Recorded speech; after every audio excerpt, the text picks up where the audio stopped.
Those of you, let me start with this. Acceptance and commitment therapy, called ACT, which is I talk about in the third chapter of my book, is really the most Dharma informed of all the therapeutic approaches that with which I'm familiar and which I practiced over the years. And Steve Hayes, Dr. Steve Hayes, who's a colleague, I know him very casually, he developed ACT, and he talks about in some of his writings what he calls the six human yearnings.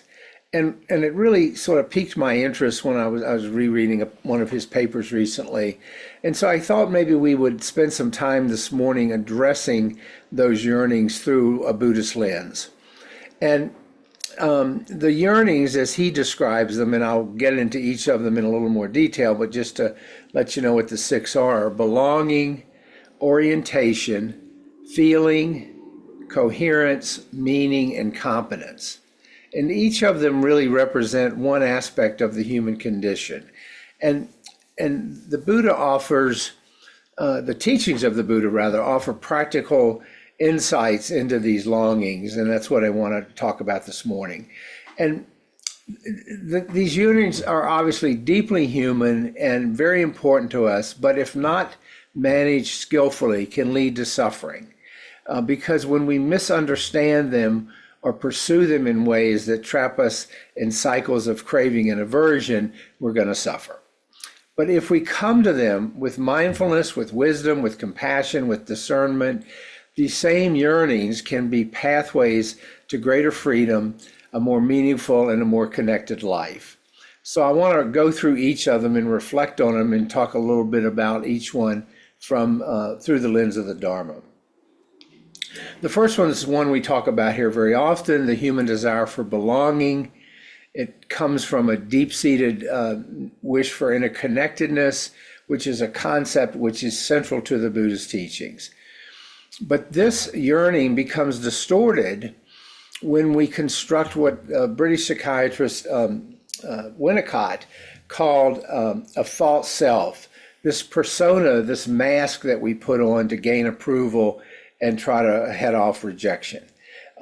It's what sometimes I'll call it the social mask, but it aligns with this Buddhist concept of a permanent self to which we become attached, where we cling to this illusory identity, believing it will bring us security, believing it will bring us acceptance, believing that it will bring us connection. But Buddhism teaches us that true belonging, this yearning of longing, does not come from pretending or performing, but from embracing our authentic nature, which is not a fixed or separate self. It's always in flux, it's always changing, it's always evolving. And the practice of metta meditation, is one of the ways that the Buddha offered us to dissolve the barriers of a false self, of a false identity, and cultivate unconditional love and acceptance for ourselves and for others. So when we stop attaching our worth to external validation in terms of this seeking of belonging and begin to see the interconnection of all things, we realize we're already part of this greater whole. Sangha serves as an example of this type of belonging, where we come together not to perfect our identities, not to put on our mask, but to support one another on the path of greater freedom. So in a world of constant change, of constant uncertainty, the mind obviously seeks solid ground. And this is where the next yearning comes in, the desire for orientation. And I'll explain that. But it leads us to dwell on the past or project into the future, creating cycles of worry, regret, and disconnection from the present moment. Because here we're talking about, with orientation, this wish for certainty, this wish for solidity in our lives.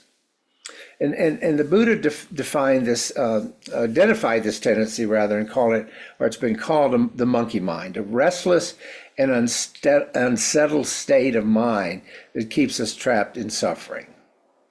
But our practice offers an antidote, because by cultivating awareness of the present moment, by orienting to the present moment, by trying to stay in the present moment, we learn to stop clinging to the past or fearing the future. And this is what the Buddha continually emphasized, the importance of being fully present. He says, quote, "Do not dwell in the past, do not dream of the future, concentrate the mind on the present moment." Do not dwell in the past, do not dream of the future, concentrate the mind on the present moment. So with mindfulness and present moment awareness, we gain a truer sense of orientation. By not trying to control life's uncertainties, but by responding to them with openness, with clarity and equanimity.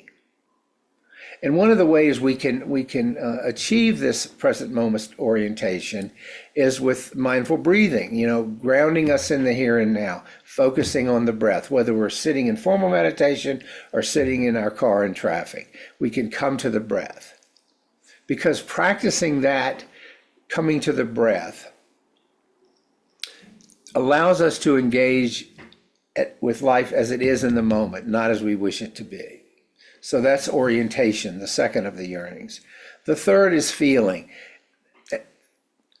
As humans, we're deeply emotional beings, constantly seeking experiences that stir our hearts. But we often resist emotions that are painful or uncomfortable. And this creates a duality of clinging to pleasure and avoiding pain that we talk about here all the time. And the Buddha recognized this cycle of craving and aversion, the alternate ends of the spectrum, as the twin roots of suffering.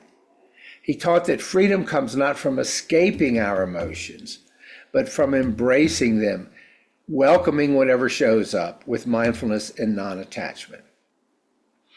And reminding ourselves that our feelings, our emotions, like all phenomena, are impermanent.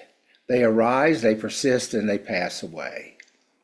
So when we observe our emotions, rather than creating stories about them and putting a lot of baggage on them, when we observe them without resistance, we discover that they are neither to be feared if they're unpleasant or clung to if they're pleasant. Instead, as we've talked about recently, we allow them to be our teachers, to reveal the true nature of our minds and all the conditions that are influencing our lives. And by holding a space for all our emotions, we transform our yearning to feel into a profound acceptance of the fullness of life. The whole shooting match, the whole enchilada, as we say, which enables us to experience both joy and sorrow with grace. So that's the feeling yearning. The next one is the fact that the human mind, our minds, naturally seek patterns and a sense of coherence, striving to make sense of a world that is inherently complex and ever-changing. But in this pursuit, we often impose rigid narratives on our experience. We try to oversimplify reality, which only creates inner conflict and suffering. Buddhism addresses this tendency through the teaching of impermanence and the notion of emptiness, which remind us that life is fluid, it's interconnected, and it's beyond fixed definitions. So rather than clinging to certainty, Buddhism encourages us to embrace the paradoxes and contradictions of existence, that we're never going to find total coherence. We're going to find coherence in accepting the ever-changing nature of things. Through the practice of non-attachment to our views, we learn to observe thoughts and beliefs without identifying with them, without becoming part of the story. And what this does, this openness, this tolerance, allows us to hold multiple truths at once, finding peace and coherence not in resolving life's messiness, but in accepting it. As the Zen saying goes, let go or be dragged. Let go or be dragged. I love that. By letting go of the need for absolute coherence, we free ourselves to experience life with greater curiosity and compassion. So we recognize we're never going to have absolute coherence. We can have it in the moment, we can yearn for it, but we're never going to have it in a rigid, absolute way. Next, we have the search for meaning, and this is a deep spiritual longing that exists in all of us, yet it's often misdirected toward external achievements and the expectations of our culture. But our Buddhist teaching says that true meaning arises not from chasing external validation, but rather from aligning ourselves with principles of the Dharma, ethical conduct, mental discipline, and wisdom. And the practical framework for this is, of course, the Eightfold Path. By practicing right intention, right action, right livelihood, we align our actions with our deepest values, which creates a sense of purpose that is independent of external rewards, external success. The Buddha's teaching on impermanence also remind us that clinging to impermanent things, wealth, status, approval, and expecting it to last will only lead to suffering. Meaning is not found in what we achieve, but in how we live our lives, moment to moment, with mindfulness and compassion, with gratitude, with opening to all experience, with seeing the beauty in everything. Then we have competence. The desire to grow and master skills is a natural human drive.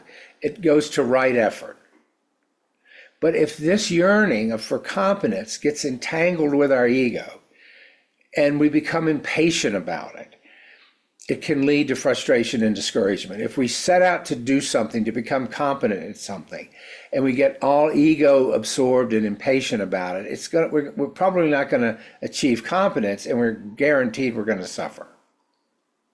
Because the Buddha taught that the path to mastery regarding anything, whether in meditation, whether in a craft, whether in daily life, requires persistence, humility, and most importantly, perhaps, a love for the journey itself. Not just the final product, but the process of getting there. Don't just look at the goal and put the blinders on and put our heads down. We want to love the journey itself. You'll remember that the Buddha likened spiritual practice to sharpening a tool. It requires steady, consistent effort without attachment to immediate results. It takes a while. And here, with competence, the patience is vital. When we embrace the process of learning, which includes setbacks, includes challenges, it really helps us develop resilience and joy. Patience is the key to cultivating resilience and joy. And our emphasis on right effort encourages us to balance striving with acceptance. So we strive, but we accept. We allow growth to unfold naturally over time. We don't grit our teeth or wring our hands when it's not happening as quickly as we want. Now, at their core, these 6 human yearnings reflect the universal truths of the Four Noble Truths: the reality of suffering, its causes, the possibility of freedom, and the path toward freedom. But when we pursue them mindlessly, we bind ourselves to cycles of craving and dissatisfaction. Alternately, when we approach them with mindfulness, wisdom, and compassion, they become gateways to greater freedom and less suffering. The Buddha invites us to redirect these yearnings in more skillful ways toward wholesome ends. Finding belonging through interconnection, orientation through our presence, emotional richness and feelings through acceptance, coherence through non-attachment, meaning through ethical living, and competence through joyful effort. You can see how each one of those would help us move along on our path.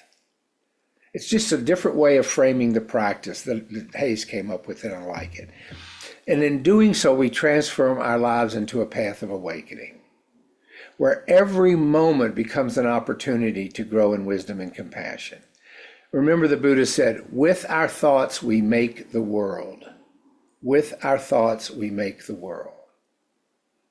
So by understanding and skillfully addressing our yearnings, skillfully being the operative word there, we create a life that is not only free from avoidable suffering, but also deeply fulfilling and aligned with the teachings of the Dharma. So those are the six yearnings that Dr. Steve Hayes talks about through a Buddhist lens.